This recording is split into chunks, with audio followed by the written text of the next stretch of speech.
All right. So most people get hung up with, how you've gotten so much done on this project, but you get stalled out. If you remember how you got stalled out at the kitchen, when you get Yeah. stalled out, what people think is a big problem with Revit is that they think that they need to make that wall style correctly. Okay. And you don't have your wall styles and your floor styles built correctly. And that's what we're going to go do and build. So, as I said, you selected all of those walls of that type. And now what we're going to do is we're going to edit that type and we're going to make that wall correctly. Go into the structure. So you see you have an 8-inch object.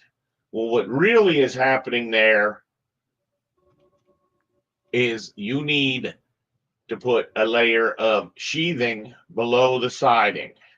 You need to put a membrane, then you need to put a 2x6, and then you need to put a layer of gypboard on the outside. How do you do that?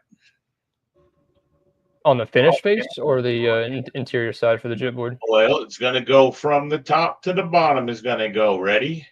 All right. Finish. Yeah. Membrane. Membrane. Sheathing. The sheathing's going to be about 3/4 of an inch to a half inch to 3/8, something like that. Believe it or not, they make sheathing. Sheathing is going to be called a substrate. Okay.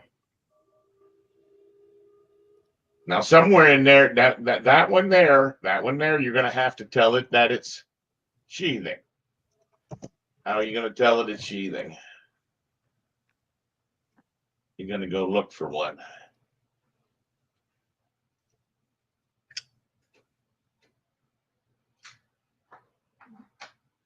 Give it a thickness.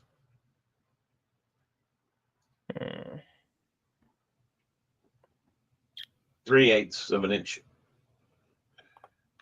Understand, this could be cardboard these days. The houses they build across the street would have a 1/4 inch layer of cardboard. That one's going to be your membrane. And you see, you could move it up and down, and that would just be some kind of vapor barrier.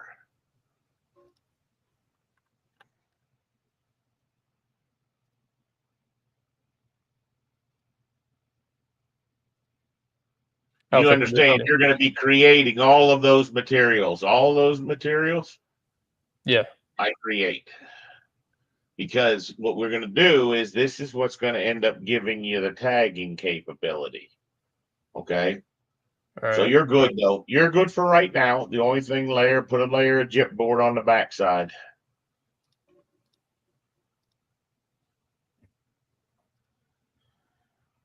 And that would that would be structure? No. That would be finish. Yeah, it'd be finish. Finish 4 or 5. Always go with the highest number.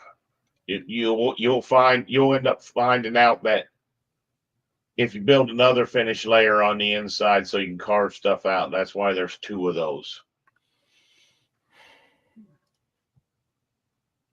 And that would probably be 1/2 inch.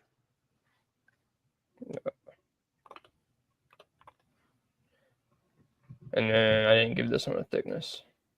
The vapor. You don't give a thickness to a membrane. It will tell you that the membrane is the only one that does not have a thickness. All the other ones have to have a thickness. Now, there's other things that we can do in there. You see the check boxes for wraps and structural materials. There are other things. We don't need to right now. But if you just fix your structure for me, your structure is supposed to be a 2x6, 2x6 stud wall. Not metal stud, wood stud. There you go. Please do that.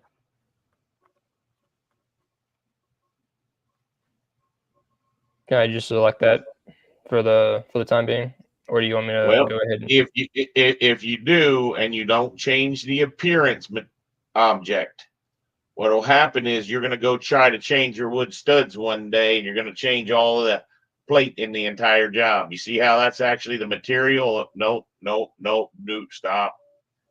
Just look at the top, the information, name, plate. See that? Yeah. Got a 4.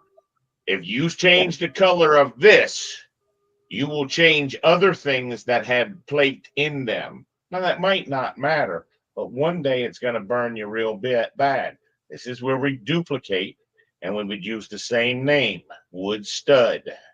See where it says plate 1? Like that, say wood stud. I'd get rid of that image that's on that thing. You see the image down? Nope, down below. The color, there you go. Right, that's the image. So you could take an image and put it on an object, and it looks pretty cool when it's in Revit, but it looks so incredible when we go to Twin Motion that we're not even going to mess with it in Revit. But we want to make that material so it's there for us when we get in Twin Motion. So go ahead and hit done. And what I want you to do is right on the arrow next to the image, the little down arrow next to the image. I want you to click on that, and I want you to say none. Remove image. All right.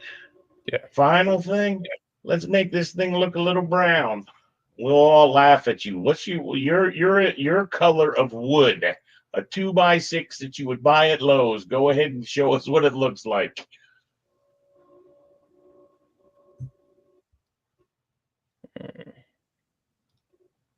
Oh, now we're all laughing at you because we've all been there, Nate. It's hard to determine. It really is not critical, but you got something close. Say okay. Remember that we could always come back. We know where that's at, but your thing's not going to work unless you go back to graphics and hit the checkbox at the top. Use render appearance. Okay. Yeah. Now don't hit okay. All right. This would also give us a time where if we remember those key legends that we were looking at, if we wanted to show our gyp board with hatching or some kind of pattern on it, we can do that right here. We can actually put, and it's not just the pattern for when it's getting cut and plan or section, but it's also the surface material. See, there's a cut pattern and a surface pattern. See the difference? Most people get confused with that, and they can't figure out why their pattern's not working, because you got to understand the difference. One's when you're cutting and one's when you're on the surface. So some people might like to put a little like sand texture on the gypsum board.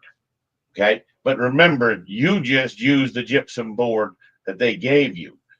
Now, if you'll go to the identity tab, okay, you see where that description is? I'd like you to change that to 2x6 wood framing.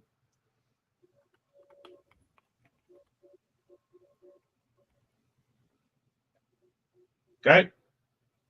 You could also put lots of other information below there. So you could actually tell it down below that I want this, and you could eventually plug in costs and get so much more value out of this. But for right now, I'm just trying to show you, build what you need and add what you're missing. That class there's a wood at the bottom, and that would be the proper thing to do. Not necessary. What I needed was that 2x6 wood framing. Go ahead and hit OK. And I like the way everything looks. And now your exterior wall is going to be built much more correctly.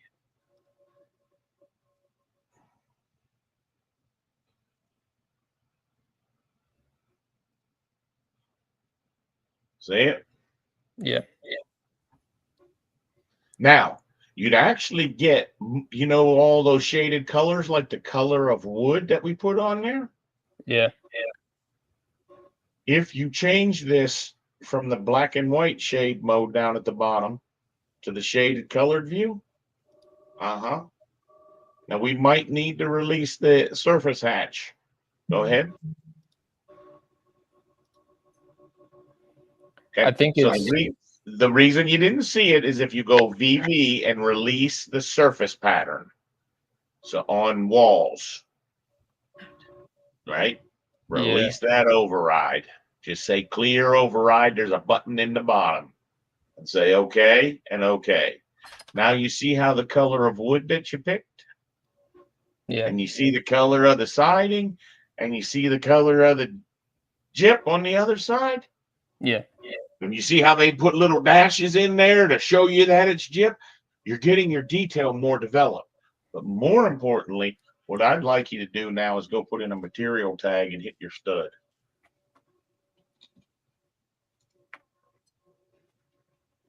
Look what that did to you. See, that's what people would typically name on a wall section or a plan. Okay. Yeah, that's right. He's a little bit unusual to work with. What happens is we want to make those tags, those material tags, we can have multiple versions of them. But do you see how now you could put a couple notes on your drawing? Now, Yeah. we're going to do one thing to it. If you take that tag and edit that tag, Edit the type. edit family. Uh-huh. All right. One of the things that's frustrating to me as all get out is sometimes people at Revit and their templates and their sample families, they turn stuff off. If you did a VV and you turned on annotation categories and turned on that checkbox right there, said okay, now you'll see your insertion points, your reference planes that make up your insertion point. Now, I don't recommend you put it in the center because did you feel how weird it was to put that tag in? Yeah. Okay, that's why I typically make mine left justified. There's a couple things I typically do, but I'm not worried about that right now. All I want you to do is edit that field. I'm sorry, label. Edit label. Edit the type. Nope, edit label on the top bar. Oh, I see. And I just want you to take and add the comments. All right, the comments are an instance parameter. And this is going to help you to understand the difference between a type parameter and an instance parameter. So go ahead and hit OK. Load it into the project.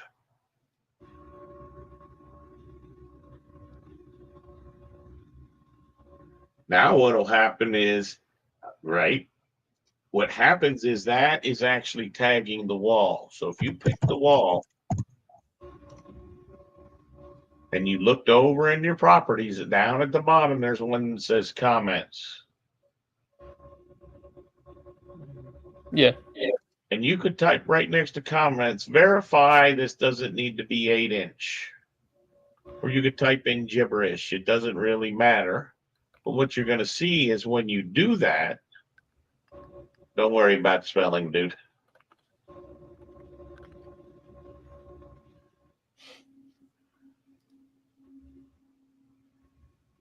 Why does it look like you didn't load it into the family? Somehow your tag didn't update. Go back to your tag at the top.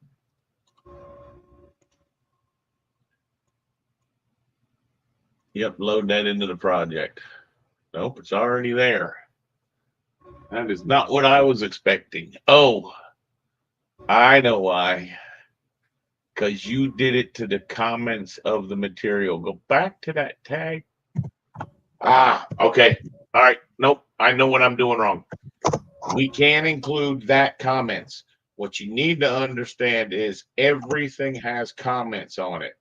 Where we changed it for the comments was actually in the material, and that was a mistake on my part. So if you went up to manage materials, manage toolbar, first button on the screen is material. You'd see it took you back to the wood stud. You go to the identity. I bet there's a comments right there. That's the comments. So if you typed in 655, just type in some gibberish. Good. And say, okay, you're going to find it. That tag would have updated to that information. Where what I was thinking that we were going to do was we were actually going to get the comments from the wall, and that we are going to show you how to do that. So if you want to hit undo one time, what will happen is that tag will still be working for you. What I want you to do is I want you to create a couple more tags. I want you to make your interior walls correct. Can you show me one of your interior walls? Pick a style of it. Nope, nope. One of the little gray walls on the inside. They all should be the same, generic. Those are going to be a 2x4 stud with a layer 1/2 inch gyp on either side. Nope, don't. Let's not do it now. Let's do it after. You do it after. I want you to try. I wanted to show you that. Now I want to go to one of your building sections. You can just double click on your arrow there. Yep. Zoom into your floor. Let's look at what that floor is. Edit type. Look at the structure. So this is 2x10 rafters with some sheathing on top, and then it's got a 1/2 inch of cast and play. You can get rid of that concrete cast in place. Just ditch that.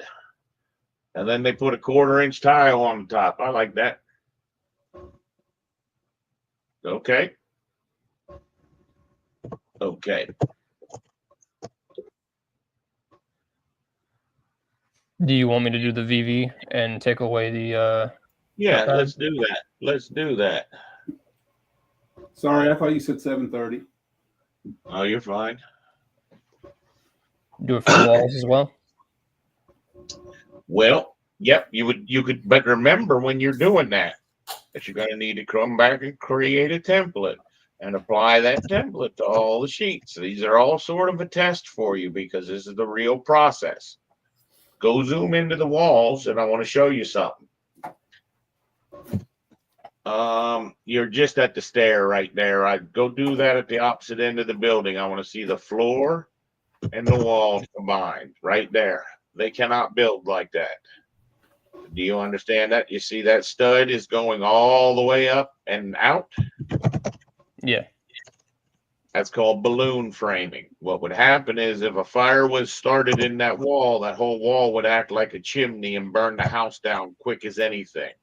So what happens is that floor actually goes into the wall, into the structure.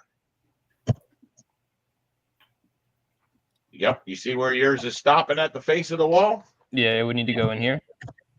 It would go all the way across the stud. It would stop at at that face right there, at the face of your stud. It goes all the way to the face of the stud. So we got to edit that in sketch mode. So go ahead and say edit boundary. And we're going to fix one of these floors. You could look at this in any view. You could look at this in your 3D view if you really wanted, but you could go to the first floor. Go to the first floor spot, or actually notice where that slab is. Can you tell me by looking at your screen right now which slab you picked? Nope, don't close out. Don't close out. Look over at the properties. It says right there at the top, second floor. Oh, see that? Yeah. So you should open it up in the second floor. Okay. All right. And see what I'm saying is all of those purple lines need to go to the other face of the stud. Well, actually, pick it once. Pick that. No, zoom out a little bit more so we can see that little shape. All right. Okay, so what happens is yours don't have the pickability of the walls. So if you went and deleted all the purple lines that are currently sitting on the walls right now, not the ones that are going over the stair, you just wiped out your stair ones. You don't want to do that. That was a very nice pick. Yes, Very impressive. No, you had it. You were right. You did the right thing the first time. Not that side. That side. And delete. Now use your pick wall command, which is one of your sketch objects. Now, before you do, you see the check button that says extends into the wall core? That's what you want on. Now go draw those edges of those walls. Just snap all those 4 walls. Don't know why you got 2 different walls there. Nope, don't pick any more walls that way. Don't pick any more walls that way. That one defined. Nope, don't pick that wall. That's disastrous what you're doing there. You're adding vertices that you don't need. Yeah, well, it's going to end up eating itself. So keep at now. Do the one at the back of the house. Whose fan is that? Somebody making a fan noise? It still looks wrong. Well, no, the problem is, you see that flip angle, the little flipper? Look at the little flipper. Flip it. Oh, I Now see. You see how that worked? And that's all the further you got to go. And now you just need to trim them out. Fix the one on your top wall. On your back wall. Oh, you already got it. Never mind. It just needs to do his trims.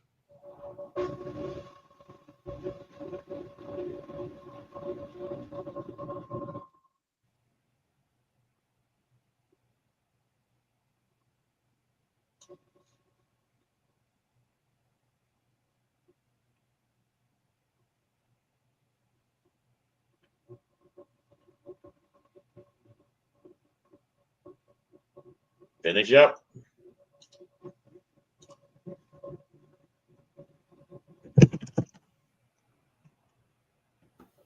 Down in the bottom, it's asking you a question. And you want to unjoin those elements, whatever the heck it was needing to be joined. Now, see how that layer of chipboard goes up on the inside? Well, that doesn't really happen. So what some people will do, and I know we did for a while, is you could go to your annotate tab, and you could go to a masking region, which is underneath the region button. And you could basically draw like you were going to do whiteout across that stuff. No, bigger. No, you're hold on. You want to make it a little bit bigger than right on top of the line. So you don't want to white out right on top. Imagine you're using the whiteout brush and you need to put a little bit extra on there. Put a little extra on. So like right Show here. me what you're going to white out. It doesn't really matter. You're going to see the effect, and then you're going to have the chance to fix. And you're just basically trying to draw a closed shape.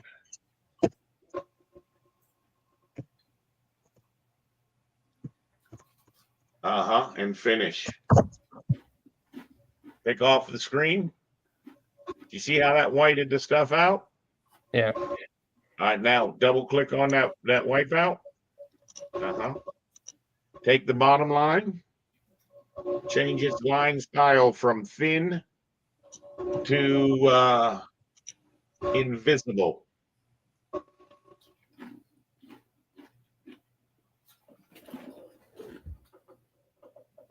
All of them? Nope, just the one. Do a finish. See what you're looking at. Oh, I see. See how that works? Yeah. And then you could, if you're that little line that's missing there, then we would learn, oh, we could just come back. Nope. Just come back and draw another detail line right on top of it.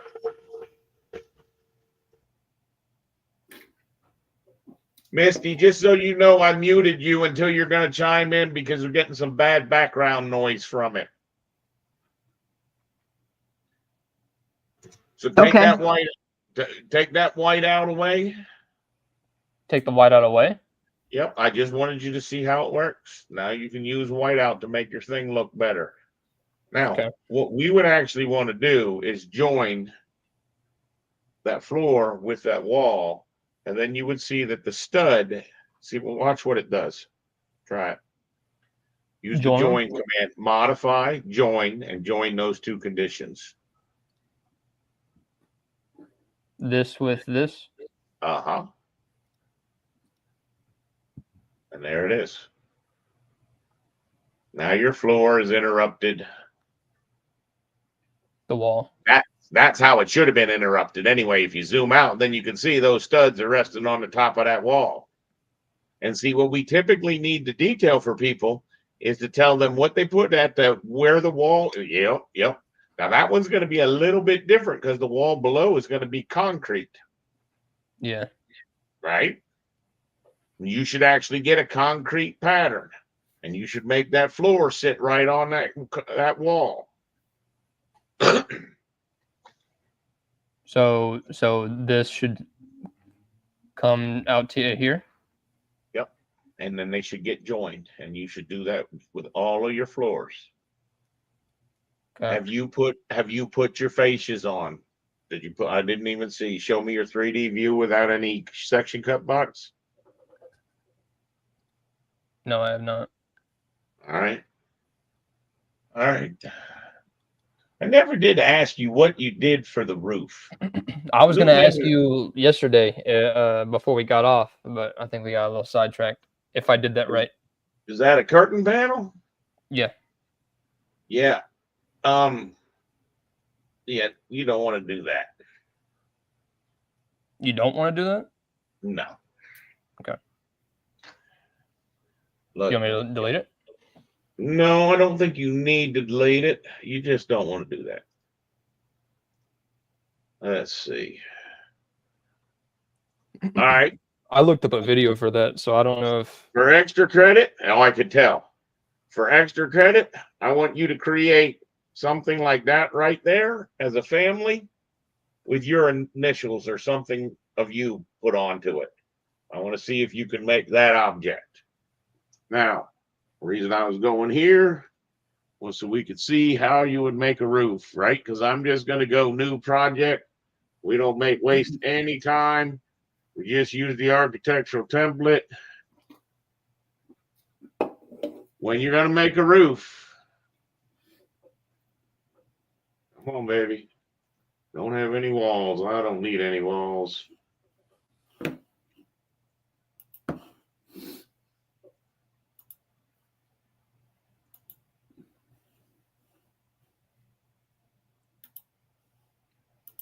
Instead of doing all of those curtain wall mullions, look, if you had a glass, if this was the Shriners Hospital that I worked on, that was glass in that roof, yes, that would be the proper way to do it.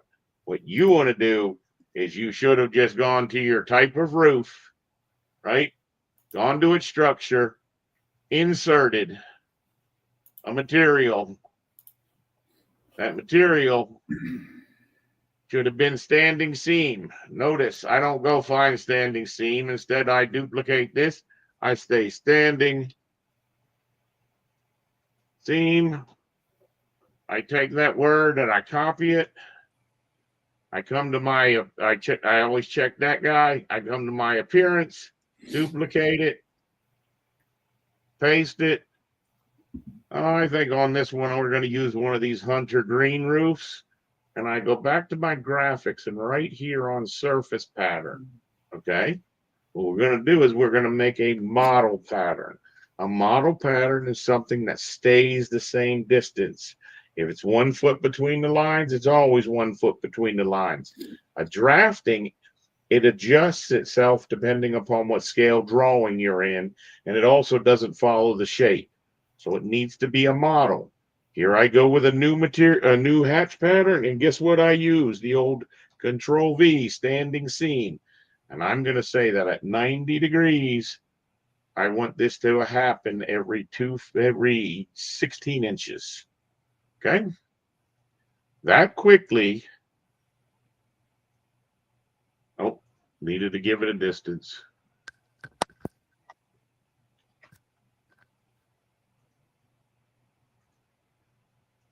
Okay.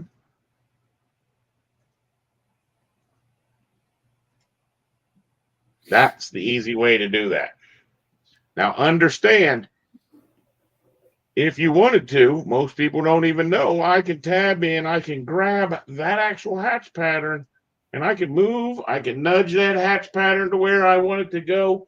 I could do almost everything you could do with yours. Okay. It's just not as crisp a lines. Now, one of the things which yours doesn't draw correctly either is I want you to go in there, right? I want you to go add a wall, or I'm sorry, this is a roof. I want you to add a roof fascia here. Okay. Now he's hard to see because it doesn't have a material worth a darn. This particular time, I'm just going to use any old material so I get something different.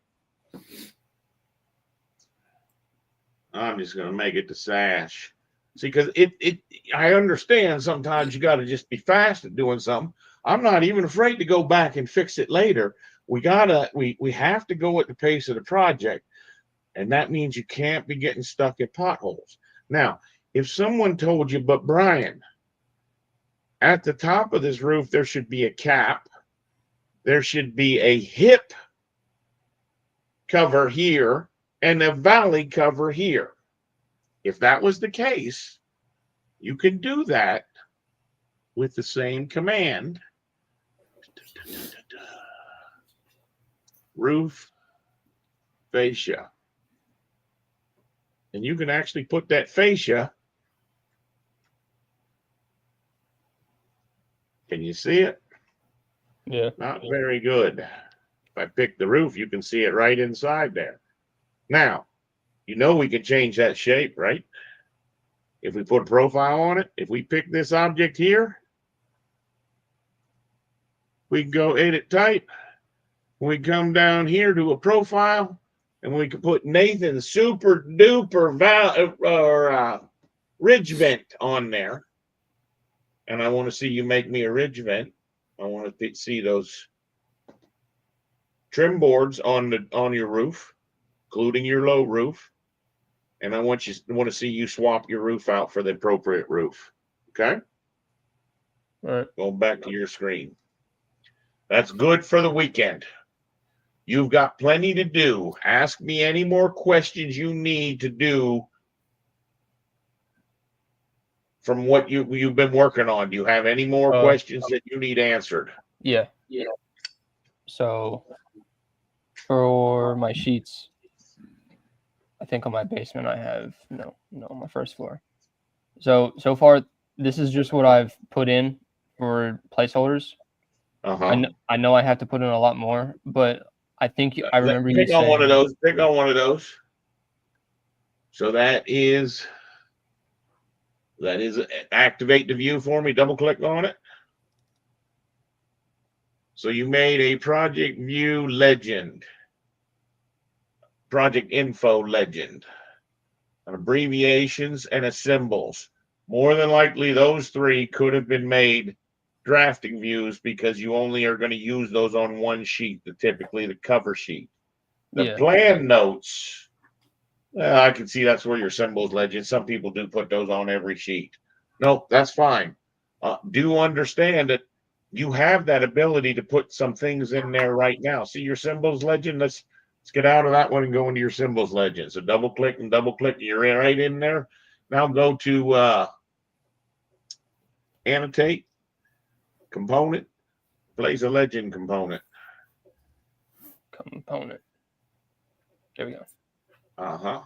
Legend component. Now, notice what it's doing is it's doing the brick exterior. I want you to change that to a toilet or a door or one of the other objects.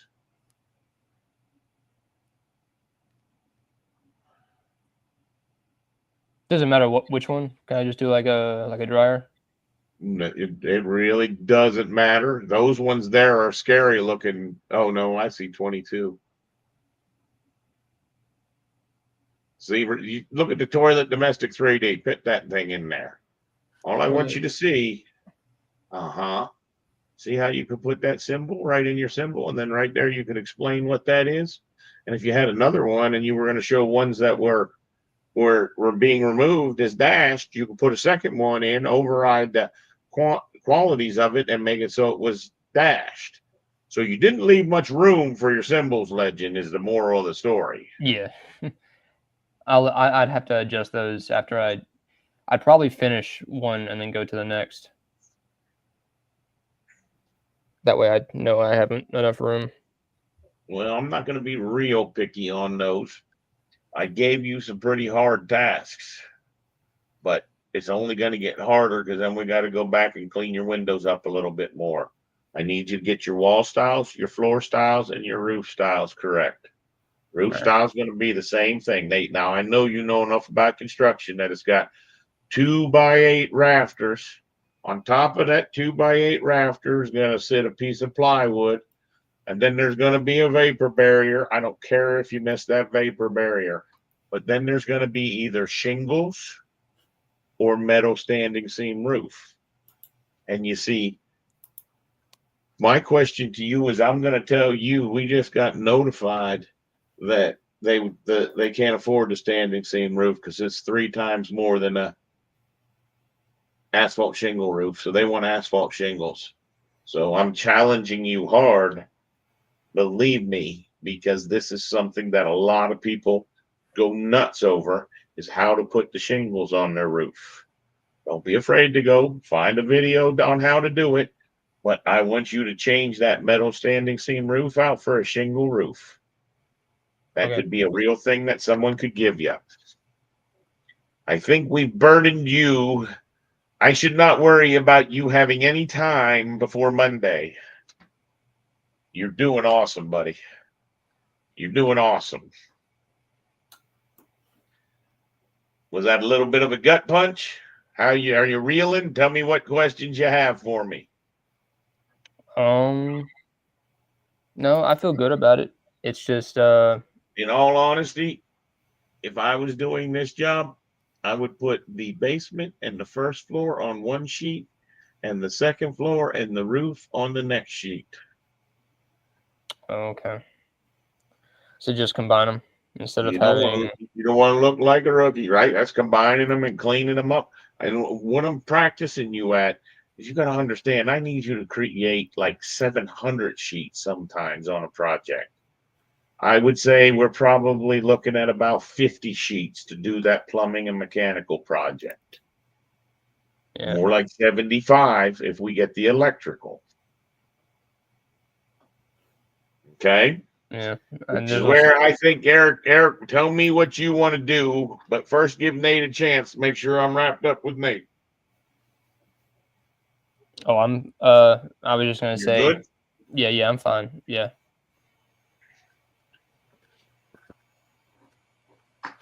Actually, before we go to him, before we go to Eric, I want to show you something, Eric.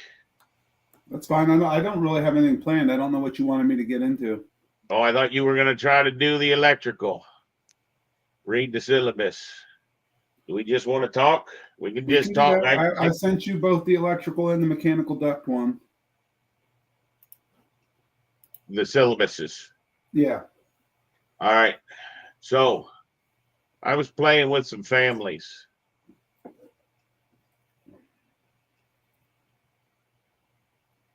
Check this family out. This is a bolt pattern, right? The idea being, you can change the number of bolts in that bolt pattern. Not your screen. Oh. Yeah. Thank you for that. You can change the number of bolts in that bolt pattern. You can change the size of the bolt.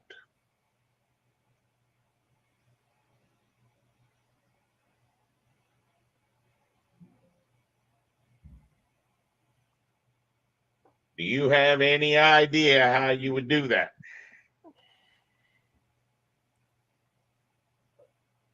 Who are you asking? You'll notice these bolts have the little rounding on the corners. Now, here's where I'm going to sort of kick it off. See this guy here? He's a planting family. He's going to allow you to do something so crazy, which is you can change the height of him to 2 foot and everything scales. I looked everywhere on AI, and AI seems to think that you can scale lots of stuff that you can't scale. If you're scaling everything, though, are the bolts now still 1/2 inch? No, with the bolts, you would notice are face-based objects.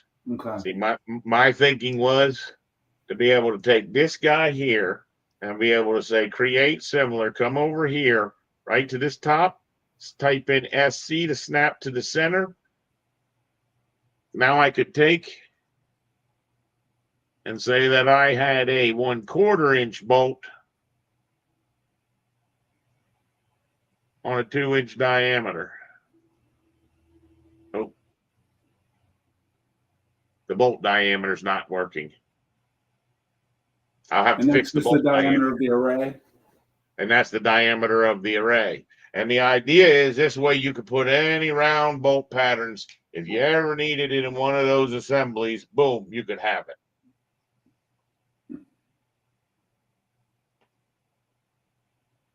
But what I was really testing out was the fact of how that planting family works. And that's going to be one of our first classes that I'm going to put on families, because I think that is something that I don't think anybody knows about. And it's going to give us a whole heck of a lot of power, because it's really hard. What I want you to do is I want you to try to do a hexagon shape, right? The bolt head shape. I want you to try to draw that hexagon shape. Don't even do the chamfer on the top corner. Just that shape right there, and make it parametric so you can make it grow. Once you do that, I'm gonna tell you, I didn't have to do any of that locking it down for the parametrics. So to explain that to you, Nate, I need you to go new, family, and I need you to go to a generic model.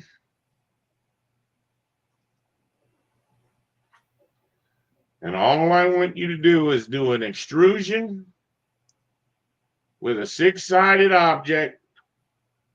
No, or an 8-sided, whichever one you want.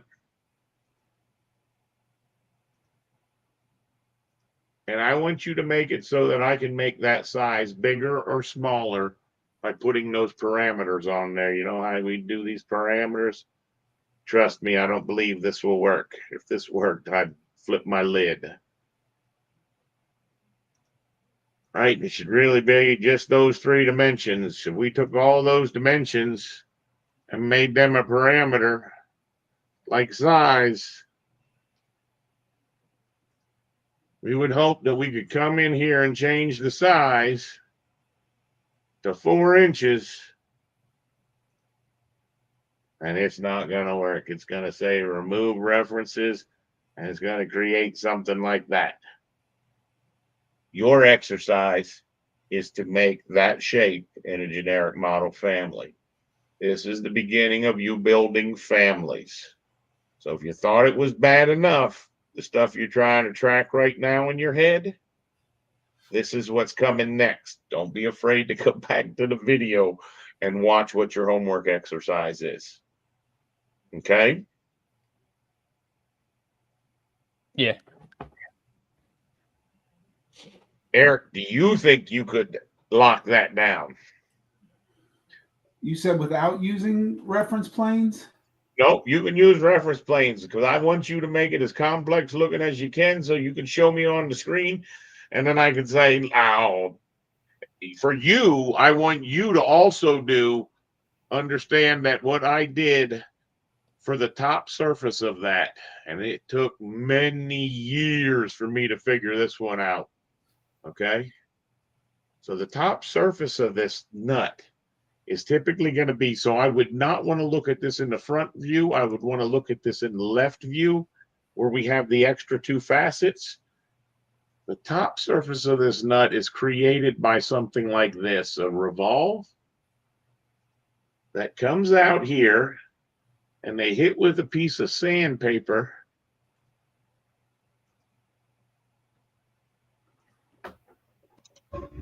I'm making a cutting object just so you know.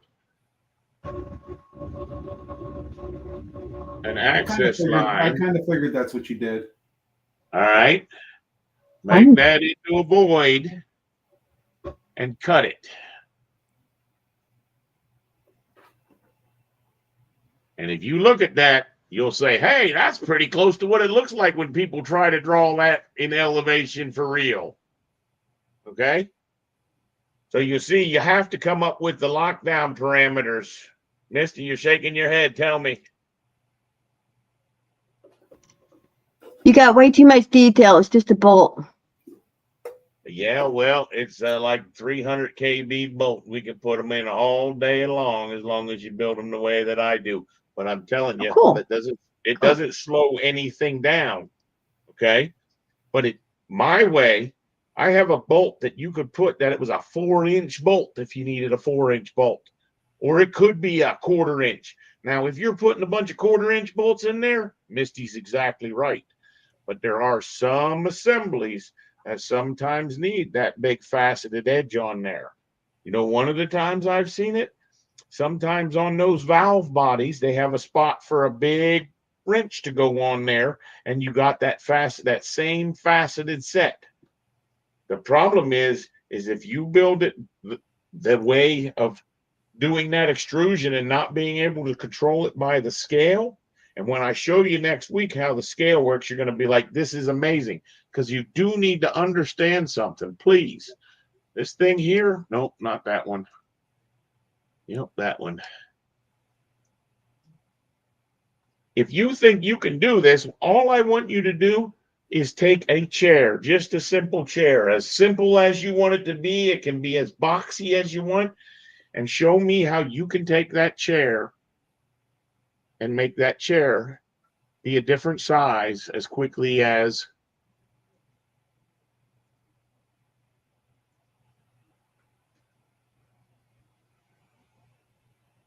okay.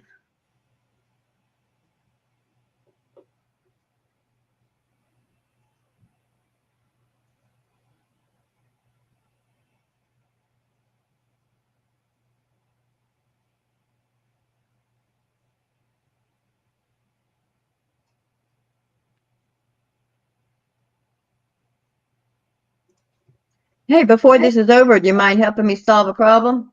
Sure. Thanks.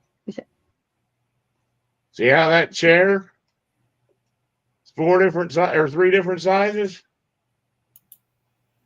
If you try to do that, Nathan, you'll kill yourself.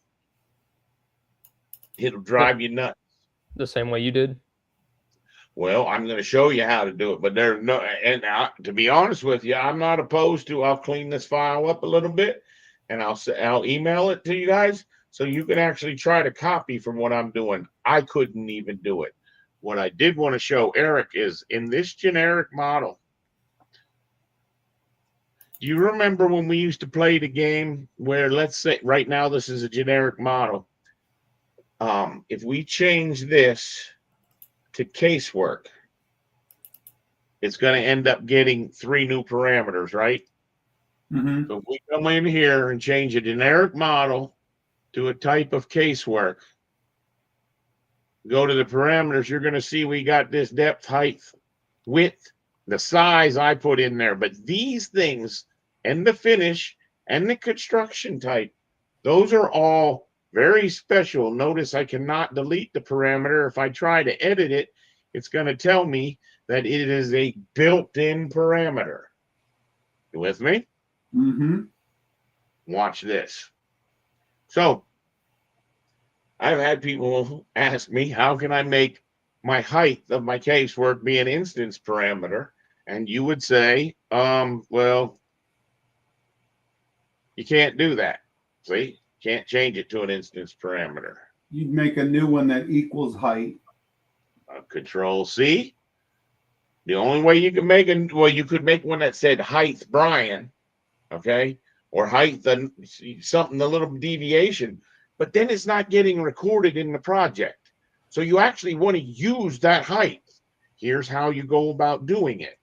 What you have to do is you have to go back to the generic model.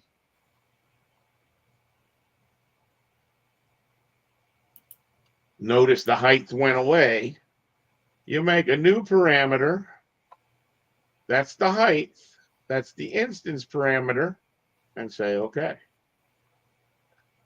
All right. Now you'll see, if I change it back to casework, and go to the parameters, you'll see that now my height is an instance parameter. Isn't that cool? I'm guessing Revit doesn't even know that, or Autodesk doesn't even know that works. Well, here's the part Autodesk doesn't know. They got a glaring bug in their software. Surprise, surprise. So here's the bug. Can I ask you something? Sure. If you started a new family and made it casework, and then changed it to generic, could you do the same thing when you change it back? What do you mean? In other words, instead of starting with generic, well, I guess you did. You just changed it from casework and back, and it worked. That's correct. But now you'll notice that I've changed it back to casework. I was going to change that back to generic model. And what you should see. It's going to remove it.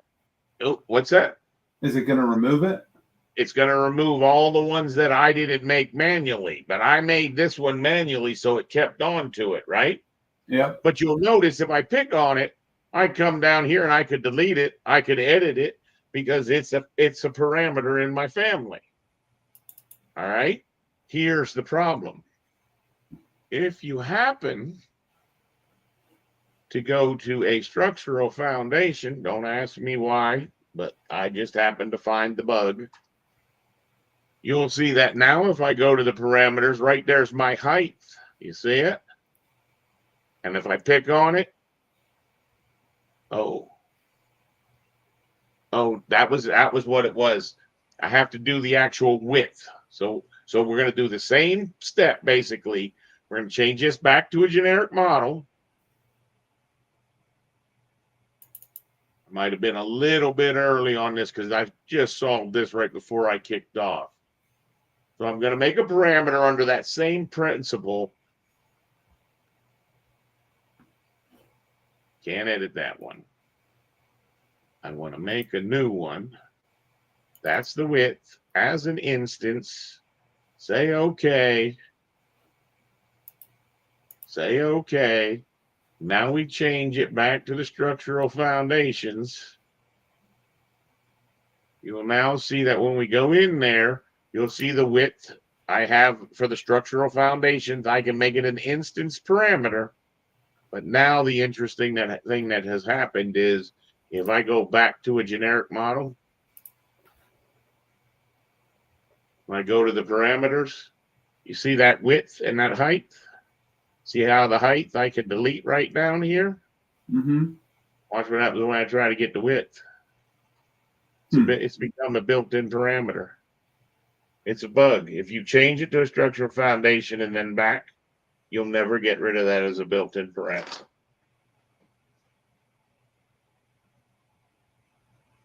And that really shows a glaring problem that's going on with the families.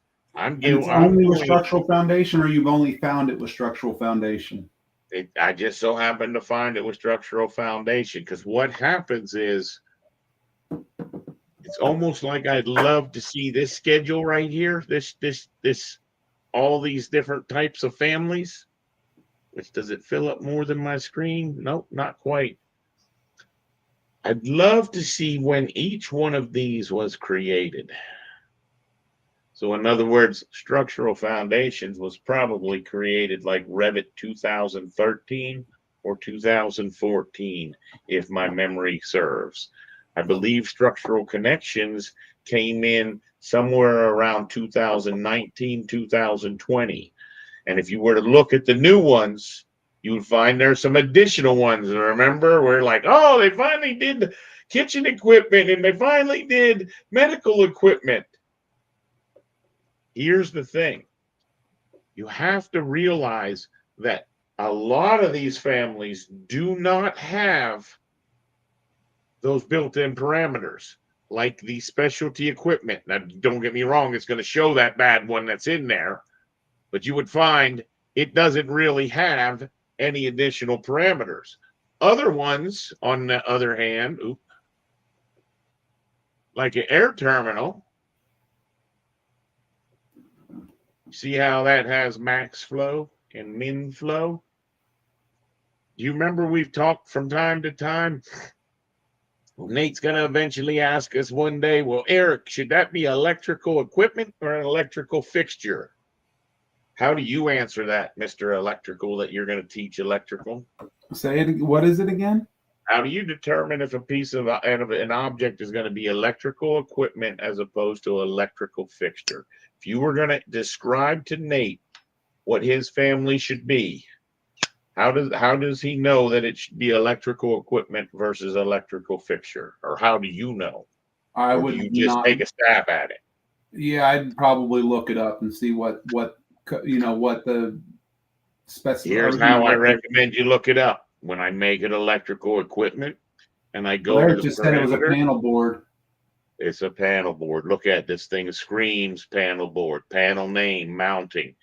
These are all built-in parameters that you can't get rid of.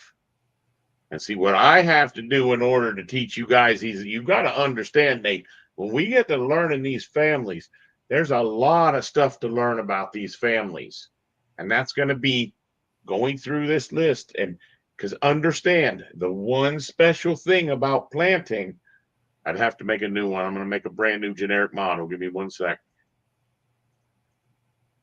New. No. Try that again. New family.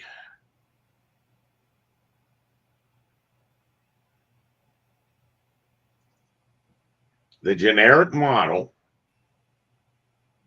when we change that to a planting, it adds one special family or parameter, a height parameter.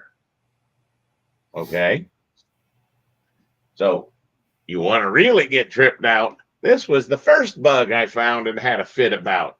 So if we do exactly what we just talked about, the last 10 minutes. Make it an instance.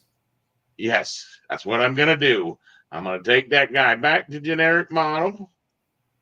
I'm going to go in there and I'm going to say, make myself an instance.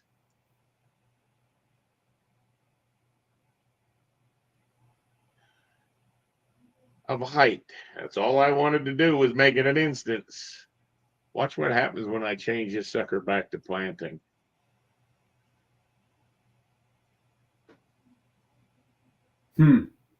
You have two parameters named height. How the hell can that be?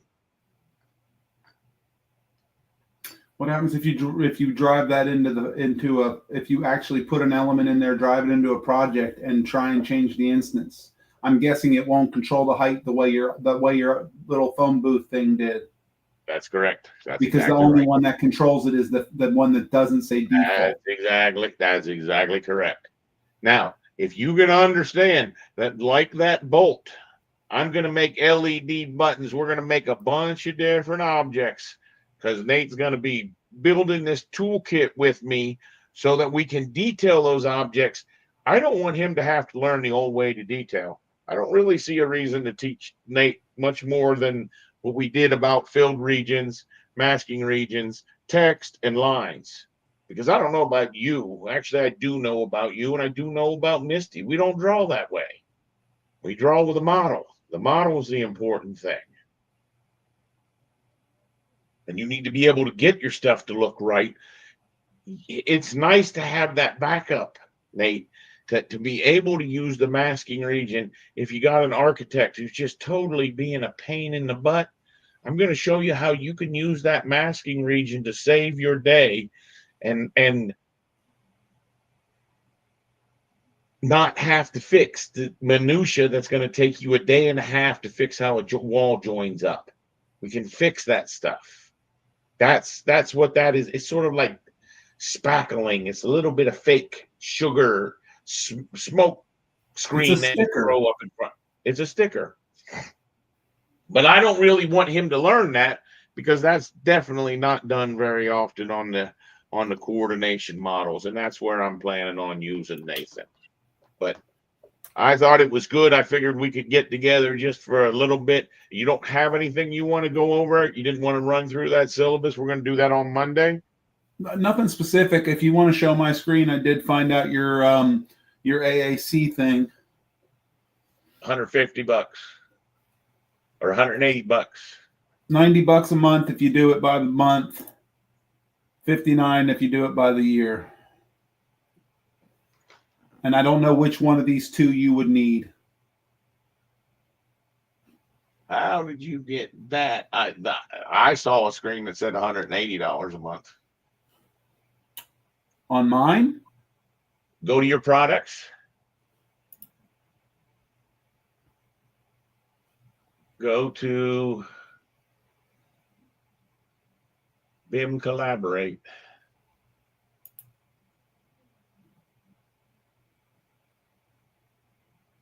That was the one. And that's where the pricing, follow the pricing out on this one. See, this is what I had to go to. And So you it's want the this one. Autodesk BIM Collaborate, right? And that was that. That was different than I saw. I swear to you. I saw a different one as well, but this seems to be like the one that is what they're asking for. Check this out.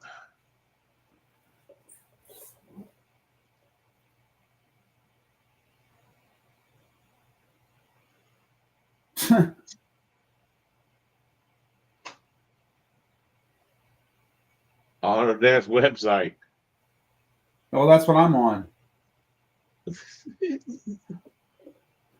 Anybody understand what's going just on trying here? to find this price took me 20 minutes, to be honest with you. Well, I'll tell you what I saw. Look at this. There's a deal on Autodesk. You can save 25%, Nate, if you buy it now. Hurry, quick, buy it. See the deals. Did you ever see any of these deals? Well, for $4.95 a year, they'll give you an LT suite.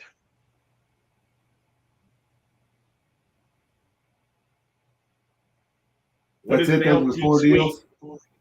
Yeah, their deals aren't the best. What is an LT suite? What is the suite? What does it include? Just LT? Yeah, and I don't even know. I'm not sure what is left off of that. In-place families. And central files.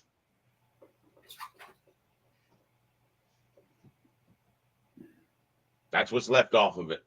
Two of the things that we avoid. Two of the things that we avoid. Hey, Brian. Yeah.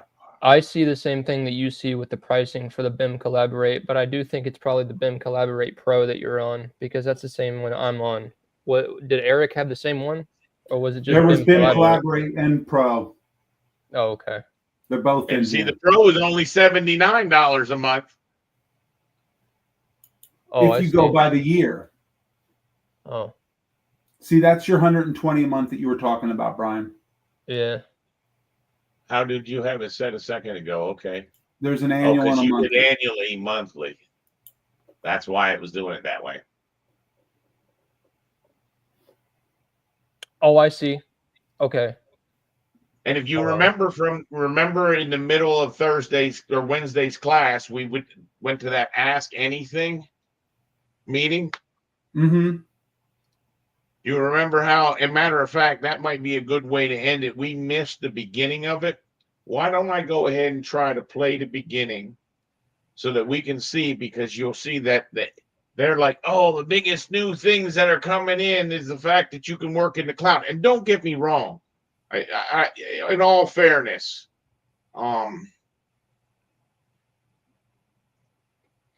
it sure was nice being able to see that model. I don't want to share that model right now. Jaffe was worried about that. The ability like Deluxe to share that model with people who just have access to a browser, but I don't see it having a whole heck of a lot of intelligence like the Deluxe did.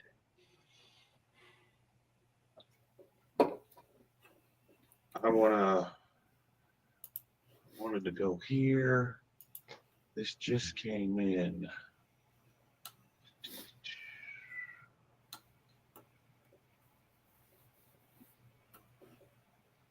What is that? That's nice, Eric. Look at Eric go.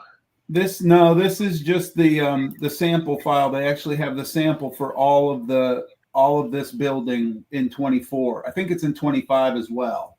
But I was going to tell Nathan that if he wanted to, when you start at your splash screen, if you want to click on those sample jobs, you could kind of see, but they have less information than what we've already told you to put on here. If you go to any of these plan sheets, they don't have anything other than the plan. Oh, I see. They just decorated the cover sheet. Correct. They just had a couple things on the cover sheet, and the electrical happened to have a couple of legends. Right. But I opened the architectural one. The architectural one had no legends, no general notes, no nothing like that. But yeah, it was just a kind of a good idea to see how things are kind of laid out. I wouldn't lay things out quite the way they have it, but yeah, I've opened the sample project before. I just didn't look around too much into it. Gotcha. Well, that's going to be a good thing to do. Understand that we now, do you have 2024 loaded on your machine? Me? No, not right now. You got to see if you can get that loaded. Okay. So that when Misty and Eric start doing the lessons, you can make some money. All right. All right. Yeah. Brian, you had asked me about that earlier. What if I were to just send this file, put it on Dropbox? Because it's the web install, it's still going to look for the username, and the username's not going to have the 30-day free trial. You don't think? I don't know. I email that to Misty. You can email 15 meg? Yeah, but you probably have to rename it from an executable. And Misty, you'll have to rename that to an executable.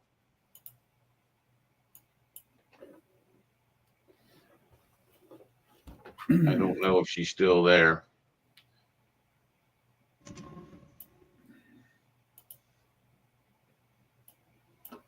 I'm going to go ahead and play the beginning of the meeting that we missed. This is about 10, 15 minutes. Ginger, what's going on out there? I'm still here. You still want to draw? Of course. Did Tyler tell you I never heard anything from Howard? No, he didn't tell me. Yeah, never heard it. I never even heard anything about the truck as of yet. About what? The truck. What truck? Mike's truck. What's wrong with this truck? I was supposed to be getting that in the deal. That was something that was supposed to be taken care of back in May or June. So don't feel bad. I'm just trying to tell you. You were supposed to get Mike's truck? Yeah, Mike was supposed to get a new one. He agreed to that a long time ago. And Mike hadn't got a new one? No, and I feel bad for him. He was supposed to get a new one when Thomas came home. Yeah, well, that sort of tells you how that's how they take care of their bin people. So I really question whether that's what you want to do. I don't know if you heard it all. I know I told Tyler. We got a job that's starting in January. It's going to be mechanical ductwork and plumbing. Hey, Brian, go back to mine a second. I just tried to send this to her, and look what happened. I don't want to pull up an email on there. Jaffe's right. People can steal your emails from that stuff. I got you. It just says blocked for security reasons. Did you rename it from executable? Yeah, I renamed it to a RAR file. Yeah, we'll have to do it through one of the Chrome drops. Let's see what this thing has to say. But Ginger, do you think you're going to be able to start after the first of the year? I have no idea what any plan is. All right, how are things going? Well, I've been trying to help the QC because, now they need my help. Now they need me to do something. Now you're buried. So, not buried, but. Well, be thinking that I want to get you on the project, getting you follow our lessons and generating some actual work. And then they don't want to tell you where you're going next or what you're doing next. And that's what I Then was again, wondering if you had talked to Howard and if he had said anything or. no, I have not talked to Howard. But my BIM ideas definitely didn't go over. I haven't heard any positive feedback on to doing that because I don't think they have a whole lot of BIM work right now. Yeah. Sounds Like I like they said, don't have jobs starting right now either. well, I'm telling you right now, Nathan, did we do it on Monday or Tuesday? I looked up on Chat GPT. The AI definitely says there's a lot of people that need BIM people right now. Yeah. Okay. I don't think there's any doubt that if you really wanted to make the switch over to BIM, that you couldn't do it in the first 2 months of the year. And if that means you need to do some of it in the evenings, that might be what you want to try to do. For as of right now, I'm going to lay low on you guys until after the holidays. After the holidays, I'm going to come back and say, you want to let Nathan take all this, or do you want some of it? Sound like a plan? Sounds like a plan. I'll try All to right. go back and review some classes and Well, that's the do some nice thing. clicking. That's the nice thing is we're going to be doing all those classes over, and they're going to be a little more organized. And either Nathan or Tyler, or possibly even you, are going to tie the syllabus to the video so that if you went to the syllabus, it'll be in the description of the video. And you wanted to learn any one thing or see what we went over, it'll allow you to jump right to that spot. Oh, So, nice. so that you, in other words, by you watching the video, you can actually give me some work and help me get these hot links set up so that they work even better. And you guys can stay up to date with Nathan because I know you're working during the daytimes, but we've generally been. I like this afternoon. I'd like to try to get it more like at around 11 o'clock. And I don't know about you, Eric. I was playing with the ideas. I think I might like to go to 2 or 3 days a week where I can have 2 days where I don't have to be dreading getting on the computer. How do you feel about that, Nathan? How do you feel about that, Eric? I'm fine with that. Yeah, I'm fine with that. That would give me more time to figure things out on my own. And that's what we need to do, Nathan, is we need to, make adjustments as we're going. All in all, I wanted to have this meeting tonight because I felt this was an incredibly productive week. And for that, I thank you, Nathan, because I don't know about Eric or Misty, but I wasn't planning to have a week as productive as I've had. So understand, you're giving back. You're doing good. Don't get overwhelmed. I'm pushing you. I understand I keep pushing you back to the deep end and you feel like you're going to drown, but I'm not trying to push you. I'm not trying to put a 50-pound weight on you yet. I will. Okay. It's only going to get tougher. And then you're going to be where we need to be in 2 months. All right. Yeah, it's fine by me. I like being pushed. Let's watch this first 5-10 minutes that we missed. I think it was 8 minutes. Let's watch this 8 minutes and then we'll all say goodnight.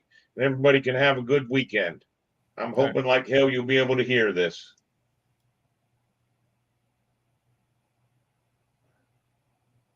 That's not a good start because I can't hear it. Well, hello everyone, and welcome to today's Ask Us You can hear it? AEC panel discussion presented by CAD Microsystems and Archon's company.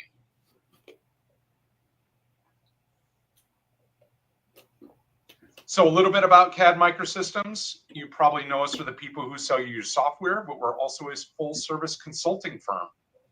We provide training, help desk support, and I think we all need to get Christmas sweaters for Monday. Did you even notice they all had Christmas sweaters on? I did, yes. I mean, I know the one guy's got the snow going on, but the Christmas sweaters, that's a kicker. Consulting focus on the design, build, operate industry. We have a team of industry recognized experts, including your panel today. They are published authors, registered architects, engineers, construction experts, and top-rated speakers at conferences like Autodesk University and Build. Our customers call us when they are frustrated with their design processes and technology, and they want to improve efficiency, add new capabilities, win more work, stay competitive. We take an educational approach to solving our customers' challenges, and we're laser focused on helping achieve each organization's business goals, which is why we're presenting this webinar today. So this is, sorry, forgive me. My name is TJ. I'm the Vice President of Technology Solutions at CAD Microsystems. I've been with CAD for over 20 years. I've been in the industry almost 30 years. It'll be 30 years next spring. I'll be leading today's charge, maybe even answering some questions, though they try and keep me from answering questions moving forward. But I am sharing the screen today with 4 of my colleagues who altogether we have a combined experience in the industry of 124 years. We were just adding it up for the 5 of us. So you're going to get the A team today. Next slide, please. So first off, we have Jason Kunkel. He is our senior practice manager. He has been in the industry 29 years, just one shy of me, you little youngster you. And he is our resident super nerd. He loves Dungeons and Dragons. He loves Lego. He loves all things that you would expect from somebody who knows technology. Next today, Darren Moore. Darren, I love this photo. I think you need to go back to that look, the Walter White look. I love it. So Darren Moore has been with us 20 years now. Darren, is it almost 20? Still kidding. 19 in November. So Yeah. Close.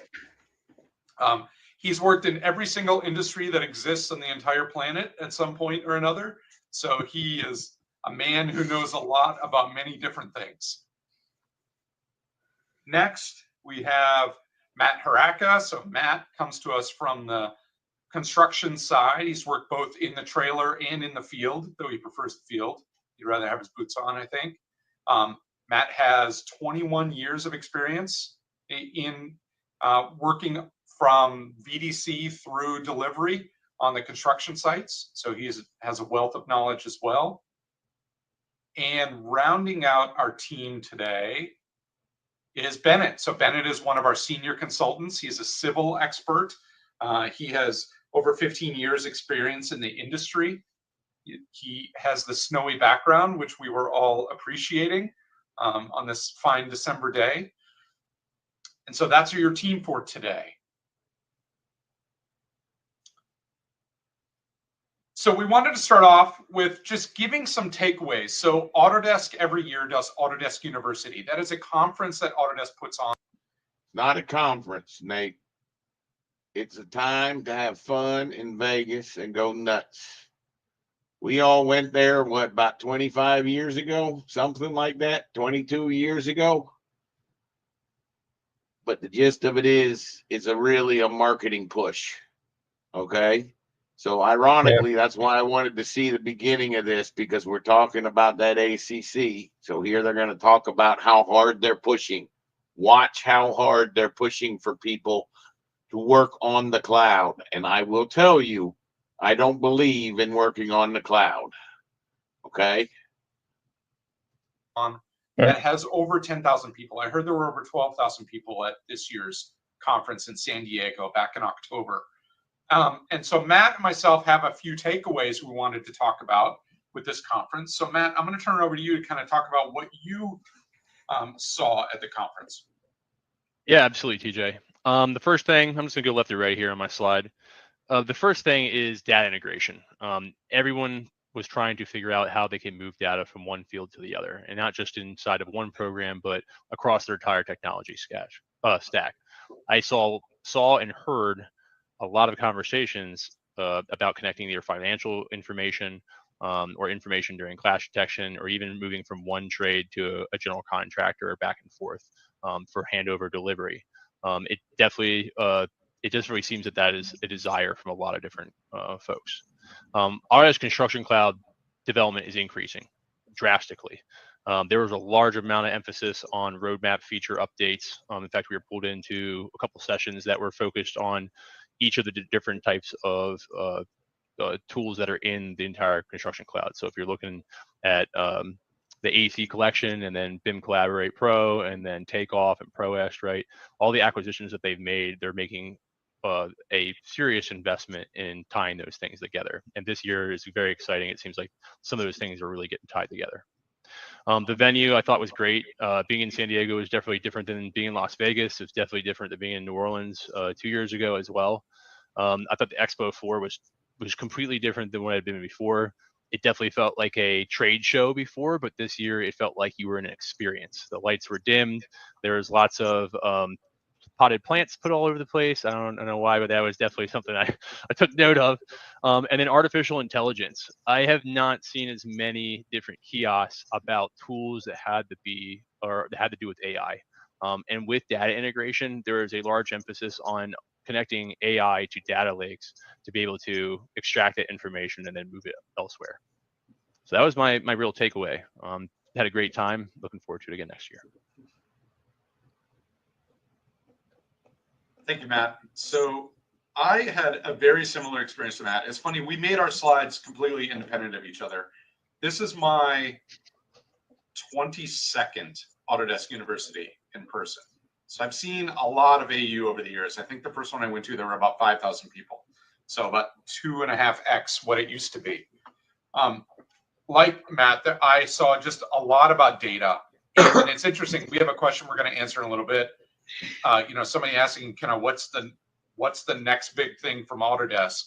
And even though there's not a specific piece of software we're going to talk about with that, definitely the idea of moving away from files was talked about a lot. And that's where we started when we watched it. You can see, especially with this slide, that their push is to go to this fileless method. That's something that you're going to have to learn whether or not you need to do. You're going to have to be able to do it, Nate, in order to get some jobs or Ginger, but I'm not pushing to move that direction. So understand Misty's going to do most of the assistance there. She has experience with ACC and is relatively comfortable with it. It's not something you can't overcome. Like I said, I'm not interested in it. So I don't need to watch anymore because we did watch the rest of this on Tuesday or Wednesday, whatever day that was. Anyone have anything you'd like me to do, try to focus on? How can I help you, Nate? No, so far, I do think I'm good. What I have to do, I'll just go back and watch the videos. And I think that's how we're going to start out from now on. And what I'd actually like you to do next time, have your screen shared, be on your cover sheet, and then you're just going to click right through it and show us your sheets. We might ask you to zoom in. We might ask you to do this. We'll see what you're missing, and we'll try to progress you there. Because once you have that process down, then you can do your next house.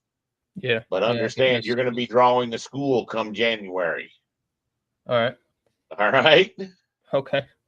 And Ginger, understand, we're not wanting to leave you out. So as he's doing this kind of stuff, we're going to record all these, and I really would like this stuff time stamped, and we're going to have written syllabuses for the classes, but we're going to start out by basically going over any questions that Nathan has, and you know that you're going to fall right into that category.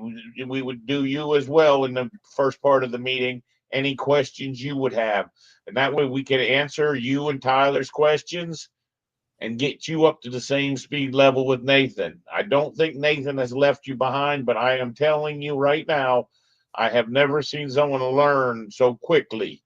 For that, we've only been doing this 2 weeks. He's progressed extremely quickly.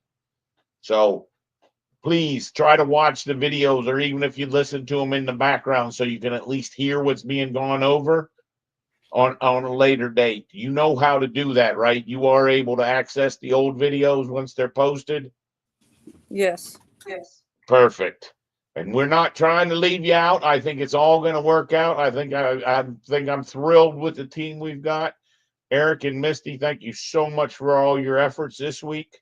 And I hope everybody has a good weekend.